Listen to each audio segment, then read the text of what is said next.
तो मैं चाहूंगा हम लोग एक सार्थक दिशा में बढ़िया महोदय। आज जितने भी माननीय हैं उनको बस की सुविधा दी जाए, जितने भी माननीय हैं अपने घर से ट्रेन की सुविधा से सदन आए, जितने भी माननीय हैं वो अपना टीए भत्ता का त्याग करे, जितने भी माननीय हैं यह जांच हो कि उनके बच्चे सरकारी स्कूल में पढ़ते हैं या गैर सरकारी स्कूल में पढ़ते हैं, निजी स्कूल में पढ़ते हैं, इस विषय का भी जांच हो। अगर उसमें अगर कसौटी में उतरते हैं हम कहेंगे ये मैया सम्मान योजना है, और नहीं तो इसे केवल और केवल जिस सपने के साथ ये राज्य अलग हुआ था वो सपना कहीं ना कहीं अधूरा होगा महोदय। 2500 रुपया सम्मान की कसौटी नहीं होगा। सम्मान तभी होता है जब समानता से आता है, समानता है तभी सम्मान है। अगर समानता नहीं है महोदय तो किस सम्मान की आप बात करते हैं महोदय। मैं पुनः इस चीज कहना चाहूंगा महोदय, 30 सेकंड 45 सेकंड का समय चाहूंगा। आदरणीय परम श्रद्धेय, सीजीएल का मामला अभी भी गर्म है। यदि सरकार को लग रहा है वो सच्चे हैं तो सांच को आंच क्या करा लीजिए जांच, सांच को आंच क्या करा लीजिए जांच। और अब कब तक बहाना दीजिएगा कि ये विपक्ष की साजिश है? विपक्ष के सारे पे छात्र सड़कों पे नहीं है, सपने टूट रहे हैं, सपने नेशनल नाबूद हो रहे हैं, इसीलिए छात्र सड़कों पर है। और याद रखिएगा उनके सपनों के बीच कोई आएगा, पहाड़ आए, दरिया आए या चट्टान आए, छात्र टकराएंगे महोदय। मैं फिर कहूंगा यदि आप सच हैं तो सच को आंच क्या कराइए जांच। माननीय सदस्य जयराम कुमार महतो जी। धन्यवाद अध्यक्ष महोदय। आदरणीय मुख्यमंत्री को दोबारा बहुमत से चुनकर आने के लिए भी धन्यवाद। माननीय वित्त मंत्री के द्वारा अनुपूरक बजट, द्वितीय अनुपूरक बजट जो 4,833 करोड़ 39 लाख लाया गया है, जबकि यही सरकार ठीक कुछ दिन पूर्व प्रथम अनुपूरक बजट, माफ कीजिएगा, प्रथम अनुपूरक बजट 4,833 करोड़ 39 लाख का लाया गया था। और आज पुनः द्वितीय अनुपूरक बजट जो कि 11,697 करोड़ 45 लाख की राशि लेकर आए हैं। तो महोदय, जब पूर्व में हमारे पास जो निर्धारित राशि होती है और उन राशि को अगर हम खर्च नहीं कर पाते हैं तो फिर ऐसे बजट का एक दिशा का होना और राज्य की दिशा का अलग होना, कहीं ना कहीं इस चरितार्थ को हम लोग उदाहरण के रूप में प्रस्तुत करते हैं। महोदय, बजट की सार्थकता तभी आम व्यक्ति को समझ में आएगी जब एक गांव का सबसे गरीब व्यक्ति, गंगवा की पत्नी गंगिया, अपनी गठरी में बाजार के बजट को रख पाएगी। आज तमाम माननीयों ने, हमने भी सोचा था कि पक्ष की तरफ से विषय को रखा जाएगा, विपक्ष वाले तर्क को प्रस्तुत करेंगे और इसी बीच मैं एक नया नवेला युवा सीखने का कार्य करूंगा। लेकिन मैक्सिमम समय इन्होंने दिशाहीन मुद्दों पे रखा।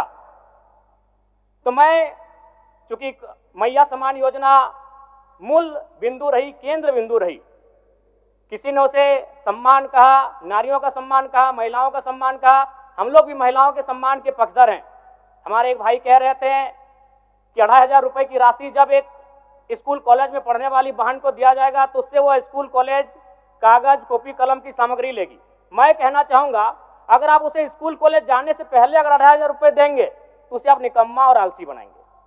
यदि आपको उस राशि को देना है तो उसके स्कूल कॉलेज जाने के बाद दीजिए, स्कॉलरशिप के रूप में दीजिए। मैं आज पुनः कहूंगा, क्योंकि आप सत्ता पक्ष में हैं, आप संभवतः अपने इस विषय को बचाएंगे, आप अपना पक्ष रखेंगे कि आपने मैया सम्मान योजना एक महान कार्य किया है। लेकिन मैं फिर कहूंगा 18 साल, 25 साल, 30 साल की लड़कियों को जो आप फ्री में 2500 रुपए दे रहे हैं, आप उनकी प्रतिभा को हनन कर रहे हैं, आप उनकी प्रतिभा को नकारात्मक दिशा में ले जाने कार्य कर रहे हैं महोदय। मैं इसे आप स्कॉलरशिप का रूप दीजिए।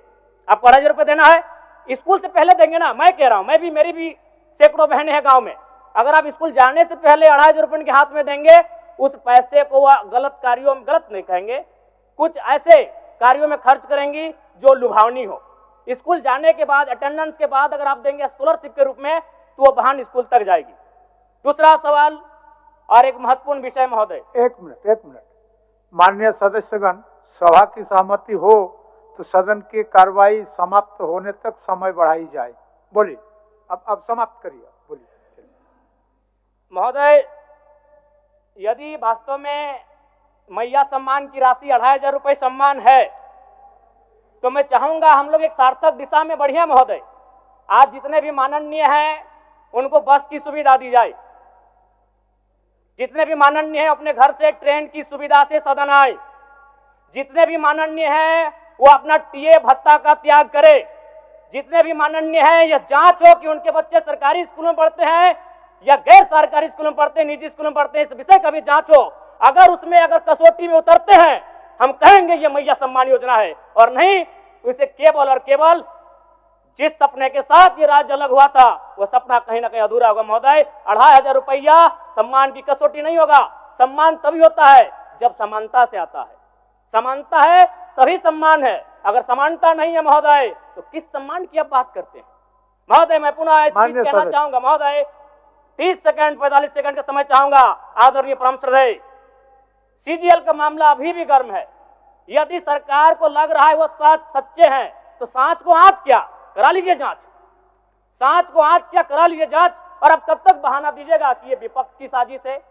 विपक्ष के सारे पे छात्र सड़कों पे नहीं है, सपने टूट रहे हैं, सपने नेशनल नाबूद हो रहे हैं, इसीलिए छात्र सड़कों पर है। और याद रखिएगा उनके सपनों के बीच कोई आएगा, पहाड़ आए, दरिया आए या चट्टान आए, छात्र टकराएंगे। महोदय, मैं फिर कहूंगा यदि आप सच हैं तो सच को आंच क्या कराइए जांच, सीजीएल की जांच हो। मैं पुनः कहूंगा खतियान आधारित स्थानीय नीति, विस्थापन नीति पुनः समीक्षा करते हुए लागू कैसे हो उस दिशा में राज्य को बढ़ना चाहिए। और महत्वपूर्ण विषय महोदय, मैं ये कहना चाहूंगा, हो गया माननीय जयराम कुमार जी, हो गया।